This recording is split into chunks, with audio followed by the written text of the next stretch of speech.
the content engine. We believe that every company needs to become a media company in order to thrive in today's business world. So the goal of this show is to help empower you with the mindset, strategies, and tools to help scale your own content empire and more effectively storytell your brand. Today's guest is a woman who knows how to command a room. After a highly successful career as a Hollywood actress starring in such shows as Another World, General Hospital, and Days of Our Lives, she began her true life's work, helping entrepreneurs, companies, and celebrities achieve their dreams by stepping into their own charismatic selves.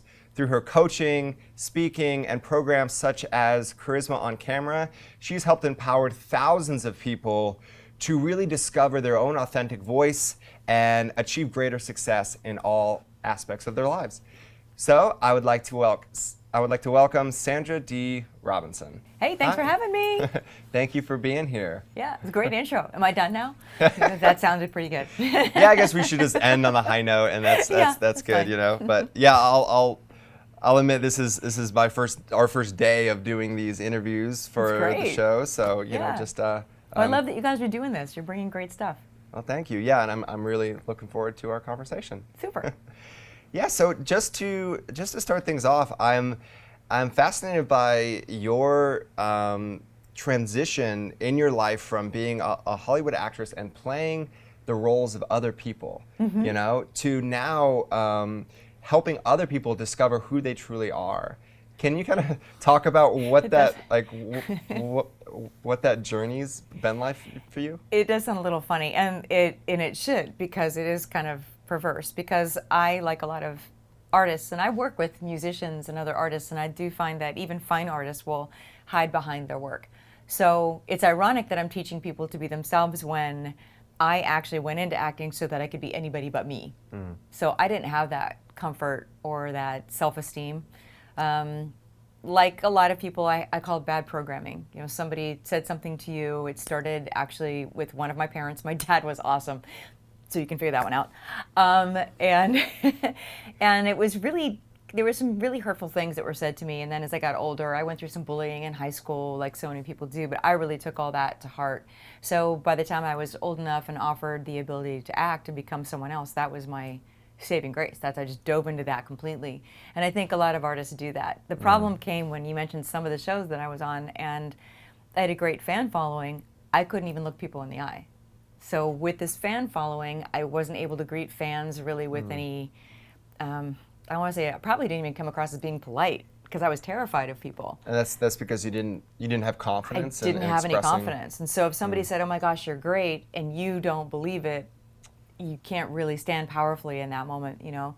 And so it took me a long time to be able to even do the things that I wanted to do with a platform like that. Because if you have that amount of success, which some of my clients do, you want to be able to do the most with that. So if somebody says, "Here's a charitable event, please come grab the microphone and say something and just be yourself," I would fall to pieces because I didn't know what that was.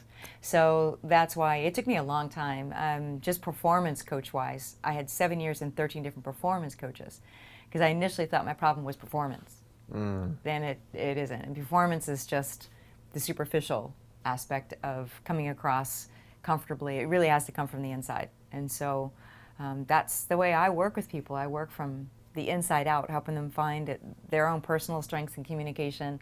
Where do they feel good? My idea is to make people feel like they're having their best day ever when they have to get in front of a TV video camera or speak publicly, so they don't collapse like I did. Yeah. And what was that transformation like for you? Were there some pivotal moments, or was it just kind of a journey? There are many pivotal moments. Like any most coaches have a journey, right? So there were many moments. I think one of the final moments was when I was called in with a great opportunity to do an infomercial, and there was a big check hanging in front of me, like the carrot, right? If you get this job, you're going to make so many thousands of dollars in one day. And so I went on this audition, and I waited for them to tell me who I was going to be. And the casting director, of course, has high expectations because I'm there every day. And he hands me the script and says, "Just be yourself." Bombed. bombed. Like, I literally started shaking, my voice cracked, I started crying, my knees were giving out. Like, it was the worst. I remember looking at the casting director, going from expectation to concern to pity, and then I was asked to leave.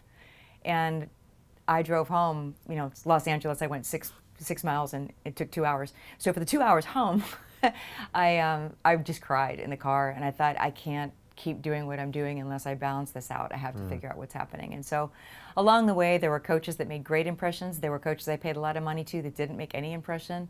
So I learned that you have to really use discernment for who's going to be coaching you, who's going to be around you. It's like that for entrepreneurs in business too. It has to be a really good fit. It's not necessarily the most famous person that's going to help you the most. And so the people that helped me the most, really, some of them were pretty tough on me because I had some really strong walls up there that weren't letting me be myself. And I think in the end, we had something happen on a set that I thought it was an infomercial. I started booking things as I got further along in the comfort, and something happened that I went off script, and I was still trying to be perfect. Mm-hmm. So many people, you shoot people, and a lot of times people think they have to be perfect when they're on camera. They try too hard. They try too hard. They try to be too much. Yes, yeah, too much, or they worry about stuttering or something, and that's human. I mean, that's what we want to see. Mm-hmm. And I hadn't reached that point yet. I was still worried about saying everything correctly and standing correctly. And something happened on set that I assumed they were going off as a rehearsal, and I relaxed and started joking around and stuff and went off script. I was nowhere near perfect. And that day, the director came out right after that and said, that was fantastic. And it just sort of like switched my thought process and went, oh, I can have fun doing this. It doesn't have to be so paralyzing. Like, that was the final step. And then, of course, it's a constant growth process when you're learning about yourself, which I hope that never stops, right? But the more you learn about your strengths, the more you can play with people. And then, doing interviews like this, I mean, I have so much fun doing this stuff. You said you're just starting this, but you're going to have so much fun. Yeah. Yeah. I know, yeah. Yeah. For sure. Well, when someone gets in a situation where they know they need to be authentic, but they're afraid, are there some triggers or habits? Like, you mentioned something happened on set and there's a switch for you where you felt more natural. Right. Do you have any advice for people if they're just about to get on stage or just about to get on camera, like ways that they can center themselves and really speak more authentically? I have so many. And when I'm working with my private clients, I'll try to find something that suits them 100%, that they can own and do like in a split second. And some of these things can change your state in literally 10 seconds. And some of them are silly. I remember working with actors that would drop down, girls, that would drop down and do 10 push-ups. It's just a way to get out of their head and into their body. Because usually what happens when you freak out with that stage fright or nerves or something, or the red light goes on and people go, ugh, right? They freeze up. It's something that's in your body that's just sort of absolutely paralyzing. So it's coming from your thoughts. It's coming from your brain. So if you can get out of your head and don't worry about what you're saying and being perfect, the idea is to think more about what you're delivering. Who needs to hear your message, and why do they need it right now? So think about what you need to deliver, who you need to deliver it to, and why it's so urgent. It's not just, well, you can do this tomorrow. No, why does somebody need to know today? And then if you're really invested in that, and you know that somebody needs to hear what you're saying, then you can kind of get your thoughts on them, others focused, and not self-focused. I love that so much, and like that hits close to home, because that's a personal journey that I've gone through. In the first couple years of starting my business, it was mostly about me, and it was like, how can I go out and get this business? How can I close more sales? How can I? And it just gets in this cycle of like stress and anxiety, and it's like, and you never feels like enough. But the moment that you can ground yourself and really think from a place of gratitude and of like how you can serve, right? It just, everything feels lighter. And there was a time when I thought, how can you serve? Seemed so, like, I had a bad thought about that. Like, well, I don't want to be a servant. And then after a while, you realize, oh, if you're not planning on serving people and you're worried about how am I going to get, your world becomes really small. And if you start thinking about how many people can I touch, then suddenly it's not such a small world anymore. And especially I love that you use the word gratitude. That's huge. Yeah. Yeah. So talk a little bit about your program, Charisma on Camera. Like what process do you take people through in order for them to kind of break through those, mental barriers? Yeah, first, and it varies, because when I work with private clients, I get people that are all across the board. I have some that have never sat in front of a camera or heard their voice in a microphone. And then I've got people that have been household names that you would know their face and you know their name, you've seen them on television for years. So a lot of the customization comes in when I'm working with people privately. But I think in general, I want to work with people to get their story. So before I even say yes to working with somebody, I want them to tell me about themselves and see if they actually know what it is about their story that they should be sharing, because sometimes people won't share the stuff that's the most, it's going to make the biggest emotional connection. They're fearful of it. Maybe they think, oh, that's not really important, or doesn't everybody feel that way, or that doesn't look so good, or that's not pretty, or that's too painful, I don't want to share it. When things like if you're a wealth advisor and you're really, really successful now, it's perfectly fine to have as part of your story that at one point you lost everything and were too afraid to ask for help, so you lived in your car for 2 months. I literally had a client years ago, and that was the truth. And now she handles, and very well, and she's a regular on the media and everything else. But that was part of her story. And I said, you've got to own that. Not that you have to tell that every time you go out, but just knowing that that shows incredible strength. Yeah, and those are the most powerful stories, are the comeback stories. Yes. The ones where there was this fall from grace and then to rise back up, because people see that and they're like, if they can do it, I can do it too. Yes. Yeah. And it builds trust, because people have that sense of, oh, he gets me, she gets me, she's been there. It's super important to share that. And there's a kind of formula there, and you almost said it. It's if people say, well, I don't know what my story is. It's, well, life was grand. Something happened, and it wasn't so grand. What did you do to get out of it? And is that related to what you share with people now? Because a lot of times with a coach or a consultant, it comes from that. I even had an insurance agent that I coached super briefly, and his story was, he was in insurance, which is super crowded, right? Insurance, real estate, mortgage. Like, how do you stand out in some of these fields? Because they're so, everybody thinks that they know what you do. It's seen as a commodity most of the time. And if you say, I'm a realtor, somebody goes in their mind, oh, I already have one. Don't need you. So how do you stand out in something like that? He literally shared that he was in insurance because when he grew up, his family was underinsured and they had some tragedies happen, and they went from living well to his father actually committed suicide out of depression because things had fallen apart. And he felt honestly that if things had been cared for correctly, that they wouldn't have taken that fall, that could have prevented what his family went through. So he was so deeply rooted in working with families with insurance. Would you trust him if you need insurance? Yes, right? I would. Yeah, because it's so deeply rooted. And it was so important for him to share that story. So story is where I start with everything. And then I find out, where are people's triggers. So for some people, if they were to say, hey, Golden Hour Media is going to interview you in a week, they'll start panicking then. Right. It's like running those mental movies of like everything that could go wrong. The second that they know that there's a possibility they're going to be on camera, it's like, ah! And then there's other people that when the red light goes on, then something happens to them. So if they are being triggered, where are they being triggered? How can we override that trigger and give them something else to think about, or another, just a modality that's going to help them get through that trip up point, you know? And then we find out where we can have some fun. Levity is necessary, even in a serious topic. Because I work with people that are heads of charities, and it's not always a joyful situation when they talk about who they serve, but if they can bring lightness into it, it makes it easier for people to listen. There has to be that sense of, turn off. There has to be that sense of optimism and hope. Yes. You know, at least something. There has to be at least a little light at the end of the tunnel. Yeah, you can't paint things too dark, but you want to touch on it. Yeah. You want to touch on it and then pull people back. Yeah.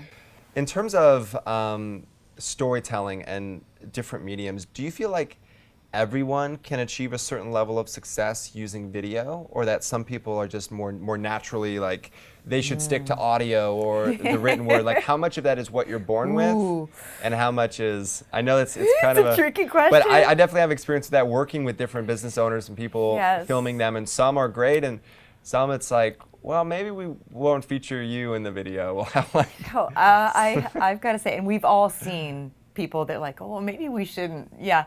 I would love to say that I can make everybody rock on camera.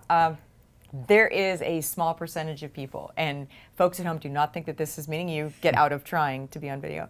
But there is a very small number of people that just, their charisma is not the charisma that's needed for speaking, getting on camera, sometimes even doing audio, because they have a heart, they want to read it. And it's people that usually have a difficult time showing emotion for whatever reason. And because I'm not a therapist, I'm not about to try to work that hard to bring that out in them. And I have had only one or two that I've been asked to coach, and it usually came from a production company that said, we're not having any luck. Can you talk with them? And we'll get through it. We usually sit down and we'll do an interview style to help them relax a little bit. But overall, yeah, if those are business owners, a lot of times we'll limit the time that they're there. But for the most part, people just have to be given permission to be themselves. And then once they feel what that is, then they're good. If somebody thinks they have to be like someone else, that becomes a strain. So I'll have somebody that by their culture is very soft-spoken and demure. And their publicist will call up and say, she's just so soft-spoken. I'm like, that's our culture. So we may not be able to change that, but we can make her aware of her body posture and have her appear stronger. She's never going to be the ShamWow guy. She's never going to be like an infomercial yelling, screaming, vivacious. You know, that's not who that woman will be. Her charisma is different. So I think that everybody has the charisma that they need in order to connect with the people they most need to. Not the very, very small percentage of people maybe have a difficult time with outward presentation. But right. They just have to accept who they are naturally. Yeah. If they are soft-spoken or yeah, it's fine to be soft-spoken. That's who you are. or the opposite side, if they're just like really hyper and that's just who they are. Yeah. Like I Then think you gotta work with it. Yeah, I think of Gary Vaynerchuk, if you know him at all. Yes. Like he's mentioned that to where he's like, well, when I was starting my first video blog, I could have probably toned it down 20%, but then I would have lost like the core audience and the core thing that like made me. Yeah, and I might have appealed to broader. Right, and he swears. Oh so yeah, like, he swears. Could you imagine? Oh yeah, Gary, please come in. And by the way, don't swear. Okay, that's like telling people don't use your hands, right? I get that question like, I've been told not to use my hands. I'm like, so if you are expressive, and I get my Italian girls, and you know they're like, oh my gosh, that's so great. I can use it. I'm like, yes, you can, because that's who you are. If I tell you not to use your hands, then and you sit on your hands, your brain is going to be focused completely on your hands and not on your message and not what we said before, who are you serving? You can't think about that if you're thinking about not using your hands. So it's my job as a coach to make sure that if you use your hands, it's nothing that's going to be super distracting from your message. You know, so that's where I come in. But I never tell people to not use their hands. If that's who they are, that's who they are. Yeah, yeah. Do you have any more tactical tips around video performance? I mean, obviously being able to be comfortable with who you are and expressing yourself naturally. Yeah. Anything else? Just when you're there in front of that lens to really deliver a quality performance. If it's a big production all the way down to someone just doing like a selfie video. Right. You know? I think some of this stuff is really practical stuff. Like they'll say, well, I can't afford a really fancy setup of equipment with a camera and the lights and this and that. Well, all you have to know is the basics of how you want to look. In other words, where the light has to be. Better completely on you than only half on, you know what I mean? Or a light bulb over your head, not a good idea. But we've seen everybody do this. They're like, oh, that's not good. Or shooting yourself with your computer and no other lights. So you have that Dracula kind of thing happening. Yeah. There are things that are pretty obvious, but some people don't realize it unless you point it out. Sound is really important. I always say if you want to attract a high-end client, they're not going to notice if you have a quality video. They're going to notice if you don't. Yep. It has to be congruent with their life. So if you are looking for high-end clients, I highly recommend hiring Golden Hour Media to come and do that. That first touch point, you know, your website, the first time that people actually see what you do, have that be a really quality video so that it's congruent with your high-end client, and they're not going to, even subconsciously, they'll just do a little check like, I don't think they're the right people for me. And they may not know why. It could be sound, it could be lighting, it could be the quality of the video, it could be the editing. But when it comes to shooting yourself, that doesn't mean you can't shoot yourself. You have to know, all right, the sound has to be good. Shooting outside is really difficult with an iPhone. Right. It picks up everything. So there's little additional microphones that will hook into your iPhone, like a lavalier, like what we're wearing here, right? So something like that you can purchase that'll help a little bit. So there are little things that you can do to make sure that you know you're sending out something that's as good as it can be with whatever equipment you have. Right, and I would add to that saying, like, knowing what purpose the video serves. Like, there's certain videos that, yes, if it's on your website and it is like a premium video that's meant to convert or meant to really storytell, yes, that should be professional. But if you're sharing little videos on Instagram, like, hey, I just did this thing today, or something like more about who you are and your personal. Lets people get to know you. So, and that's better. Even there's a company that I'm working with now that does videos actually in the email. So your email pops up, you don't have to click on anything, the video's right there.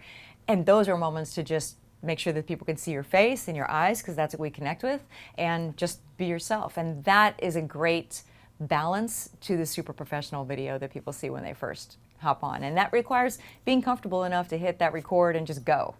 And that takes some practice. It does. It does. Practice. And that's a transformation that, you know, I've undergone in terms of how we work with clients, where it used to be, you know, someone wanted a video, we're like, okay, we're going to make a video for you.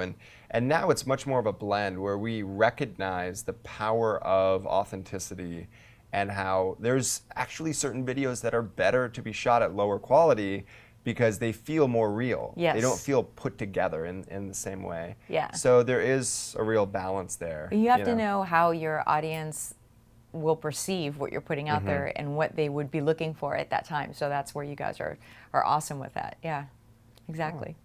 How about for entrepreneurs that want to grow their personal brand? And maybe they've been running a successful business for a long time, and now it's like, okay, I want to become that media personality. I want to get on the stage. I want to write the books. I want to be shooting videos. What advice do you have on how they could get started down that road of building a personal brand? I would say, and that's hard because it depends on where they're coming from. Right. So take a look at what they've already created. So if they say, well, I feel like I need a book, but I don't have time to write it. Have you written blogs?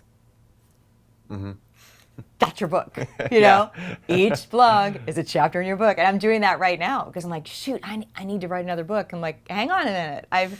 I've got that. I've got videos that I can just have transcribed, and they may not be written, but they will be soon because they're just going to take what I'm saying in the video and turn it into a chapter in a book. And so you have what you need in order to kind of launch that. So you've got the book. Then once you have the book, what are you going to do with it? Where are you most comfortable? And start there. So if you're comfortable with a one-on-one interview, more so than getting in front of a bunch of people and speaking, all right, start there. But if you want to get up and really start spreading the word, and you have the ability to get people enrolled when they're in front of you, then speaking might be the right thing to get you going. And from speaking, you can get interview offers and you can get people noticing you. So they'll kind of feed each other. And I'm a big fan of starting with what you already have and staying in your comfort zone, at least initially.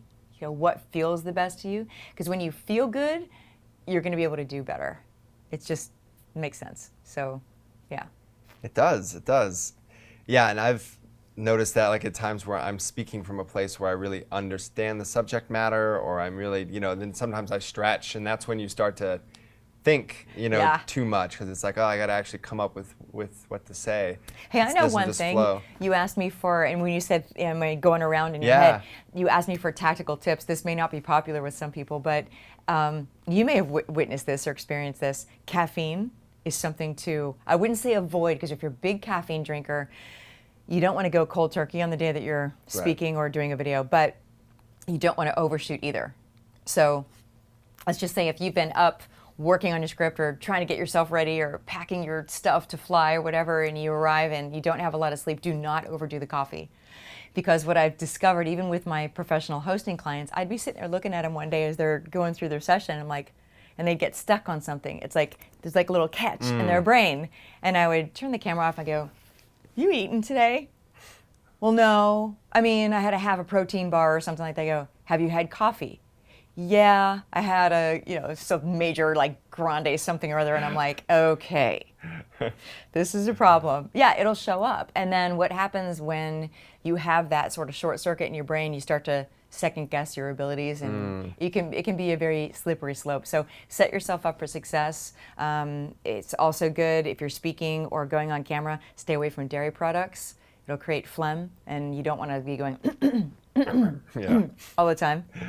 Yeah, and watch the caffeine. Drink lots of water. And get enough sleep. Try to get enough sleep. For sure. I know it's hard sometimes. Lack of sleep creates the same kind of stress levels as too much coffee does. It does, yeah. And then you get the short circuit happening. And memorizing scripts is not something I advise. Bullet point your stuff. I work with people that are experts, and there are a few people that are so attached, their brain just works if they read something or they have to see it in front of them. And I find ways for people to cheat. So if I have a social media expert who's going through a tough time remembering things, I say, take your iPad, you're a social media expert, refer to it. I'm like, it's okay. Yeah, it's fine. It's okay. And all of a sudden it was like, wow, really? I'm like, no one's going to think less of you because you have some notes. And Facebook recently, okay, fine, you're looking at Facebook, like I buy it. I don't memorize every stat that I've ever learned.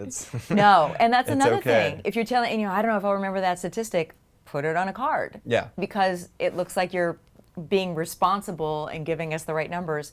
That doesn't look that weird. So people think they have to have all this logged in their brain, and I love to give them ways that they can cheat. I mean, it's better than when I was working on some television shows and an actor would be reading his lines on the wall behind me instead of looking in my eyeballs. That is hard. That's a good way to form an emotional, really be in the scene. Acting. Yeah, exactly. I had a guy that played my brother that did that. He literally be looking over my shoulder at his words, the script that he posted behind me. I'm like, really? So. Why won't you look at me? It's off script, but it works, Exactly. It's funny. If I had to be frustrated in the scene, it was real. Yeah. So you mentioned not writing a full script. You know. Unless you're going to be working with a teleprompter, which I know you guys provide that for people sometimes, and that takes practice too. Well, and it depends on the person. There's some people that really excel at it. Yes. There's other people because if you don't know, some people fall into the trap of they're like, oh, I don't actually need to memorize it because it's on the teleprompter. And so they end up reading to the camera instead of through the camera. Yeah, there's a lot. They're reading the words and it's like this instead of the natural inflection points and pauses and speeding up, slowing down. It feels. I actually train people with, and I've had some people get sent to me by their producers. So they've actually been on the news and stuff. And they're like, yeah, go. We do some work on that. And ear prompters, same way, it can be really tricky. You have to spend time doing that in order to appear natural. One of the things that tripped me up when I first started using teleprompters was just the concept that the words are going away. And I'm an A personality, so I gotta get that word. So I'd start talking faster because the words are disappearing, right? So I'm chasing the words. And if you have a good person doing your teleprompter, you speed up, they speed up. So it was this ridiculous train of speediness, and it was just awful. So I realized, okay, I got to slow down, and then I got to play with the words, and really spending some time learning how to do that. I have a whole take of me somewhere that the director left, seeing that he felt that I was fine, so he left and left the crew to shoot me doing this lead in for an infomercial, and they just loved the fact that I could just cold read the teleprompter without stuttering. My eyes were wide open like a deer in the headlights because I was so worried that I was going to forget something. So the whole take is my eyes not blinking, And since none of the crew had the thought that I should give her performance feedback. They really didn't care. They're just we're out of here early today. Great, we can stop and get a beer. Camera looks good, lighting looks good, audio is fine. We're done. We're Our out of job's here. done. Yeah. Never got hired by them again. So that was back in the learning era for me. Yeah. It is something that you have to progressively get better at. And so I've experienced these painful moments, and that's why I try to help people not have them. So when someone is outlining a script, which I agree is a much better strategy for most people. So they've discovered what that story is, and let's focus in on a brand or on an entrepreneur who, you know, they want to be, you know, the goal is to be authentic yet also build authority and, you know, sell something, Yeah, whatever absolutely. whatever that is. Yeah. How do you, what's a good structure for a script in terms of that story, like weaving like what they do with who they are and like ending in a way that's going to inspire the viewer to like take that next step, to call them, to sign up for their list, to book an appointment? I call that a call to action, and it should be, even if you're doing a media interview, there should be somewhere in there, even if it's a subtly placed call to action. So a fitness person, if they're not able to say, go to my website, take my course, the fitness person can at least say, it's good to check with your doctor for this, that, and the other thing. Like, they're at least going to imply that there should be action taken from what they're sharing. That's a call to action. And so if you're doing a video, I think it's really important to realize in the first couple of seconds, your energy has to grab them. Like, before you even say anything, your energy has to grab them. And then within the first minute or so, you better say something that's a trigger word for your target client or your target market. In other words, by a trigger word, I mean, if you say, do you deal with depression? Okay, that took what, 3 seconds? Yep. And if I'm helping people with depression, automatically the person's brain is going to light up if they're even half listening. Yeah, because if they answer yes, then it's like, then they're going to connect, right? I'm in. So yeah. Find, whether it's a question or whether it's saying your story, but say something that's going to be a word that literally makes the synapses in your perfect client or perfect customer's brain kind of light up. And then you want to share why you're so good at delivering this thing, this product or this service. So that's a little bit of your story. So that's the point where they want to know that you get them. They want 3 things when they come to your video, especially if they're searching for help. They want to know that you get them, that you understand them, that you have the knowledge and the experience to help them. And that could be degrees. Most likely what people really want is your experience. What have you gone through that's like what I've gone through that you understand, right? And then if you get those things down, the third thing is trust. They want to know they can trust you. And if you accomplish those first 2 and they trust you and you tell them you have something for them that's going to help, that call to action should just flow conversationally.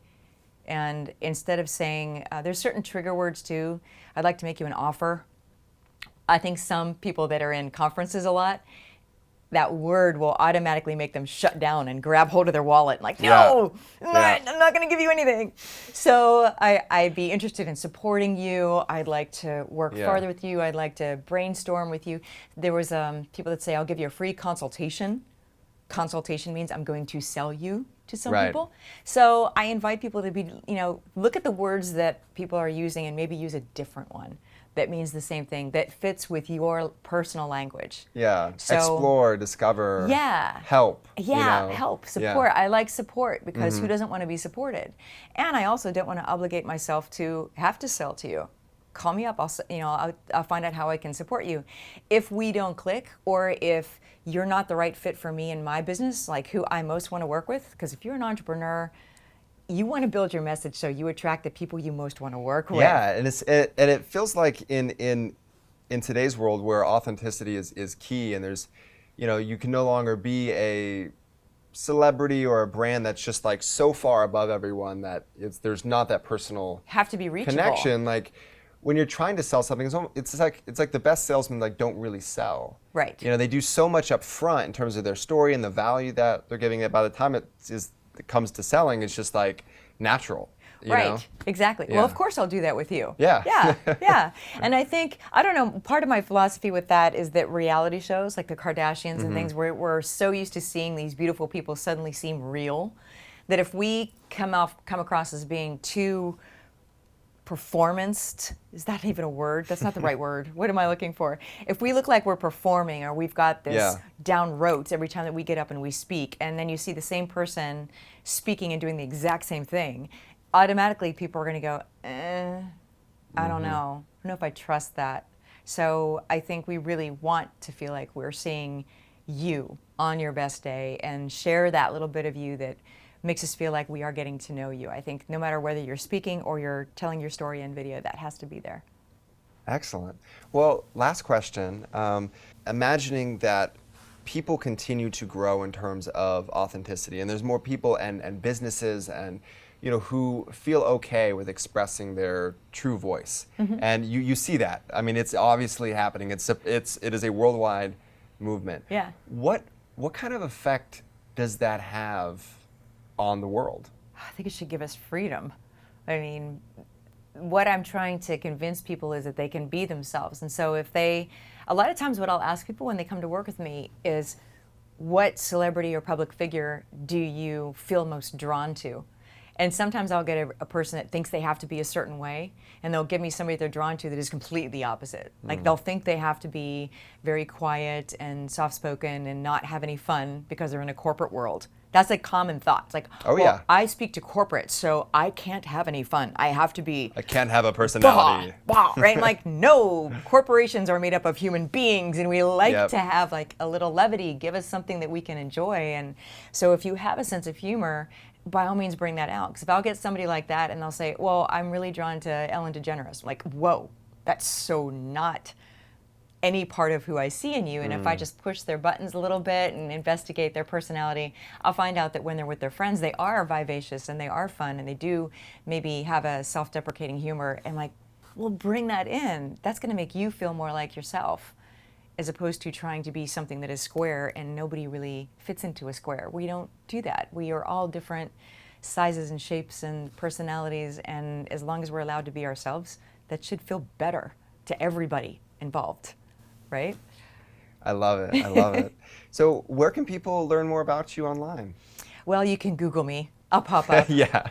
But no, SandraDeeRobinson.com has a lot of the stuff that's the broader reach of confidence building that we're doing. And Charisma on Camera, of course, charismaoncamera.com is a great place to find me. But I'm all over the social media as well, and check out the blogs. There'll be a book soon. Excellent. So charismaoncamera.com. If you need on-camera help or public speaking, anything presentation-wise, that's where you should go. All right. Well, thank you so much, Sandra, for Thanks for being having on the me. show today. Yeah. And thank you so much for watching. This concludes another episode of The Content Engine. It's just so important to embrace who you are and put yourself out there, because when it comes to business or branding, it's not just about what you do, it's about who you are. So take those steps, whether it's just writing some honest posts on social media or taking out your phone, or just really learn what is your story and how you can show up better with a more authentic self. So if you enjoyed this episode, I encourage you to subscribe. This is a weekly show. And until next time.